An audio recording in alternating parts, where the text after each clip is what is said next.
நெல்லையில் தற்போது இடி மின்னலுடன் கூடிய கனமழை பெய்து வருகிறது. தச்சநல்லூர், பாளையங்கோட்டை உள்ளிட்ட பல்வேறு பகுதிகளில் தற்போது பலத்த மழை பெய்து வருகிறது. சாலைகளில் மழைநீர் பெருக்கெடுத்து ஓடுவதால் தற்போது வாகன ஓட்டிகள் பெரும் இன்னலுக்கு ஆளாகி இருக்கின்றனர். இது குறித்த கூடுதல் விவரங்களோடு இணைகிறார் நம்மளுடைய செய்தியாளர் செல்வராஜ். வணக்கம் செல்வராஜ், கூடுதல் விவரங்கள். நெல்லை மாவட்டத்தில் கடந்த சில தினங்களாகவே கடுமையாக வெயில் என்பது வாட்டி வந்த நிலையில் கடந்த சில தினங்களாகவே அவ்வப்போது மழை செய்து கொண்டு வருகிறது. இந்நிலையில் இந்த காலை கடுமையான வெயில் அடித்த நிலையில் பிற்பகலில் திடீரென வானம் மேகமூட்டத்துடன் காணப்பட்டது. இதைத் தொடர்ந்து லேசாக பெய்ய ஆரம்பித்த மழை என்பது இடிமின்னலுடன் பலத்த மழை என்பது பெய்தது. இந்த மழை என்பது சுமார் 1 மணி நேரமாக நீடித்துக் கொண்டே இருக்கிறது. இந்த மழையின் காரணமாக சாலையில் தண்ணீர் பெருக்கெடுத்து ஓடியது.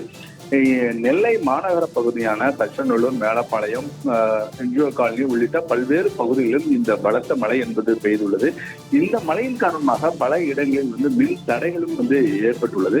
இதனால் பொதுமக்கள் ஒரு மிகப்பெரிய அவதிக்கு உள்ளாகியுள்ளார்கள். இருந்த போதிலும் ஓரளவுக்கு அடித்த வெயிலின் காரணமாக பிற்பகலில் மழை பெய்ததன் காரணமாக குளிர்ந்த காற்று வீசியதால் பொதுமக்கள் மகிழ்ச்சியே ஆழ்ந்துள்ளார்கள். உங்களுடைய விரிவான தகவல்களுக்கு நன்றி செல்வராஜ்.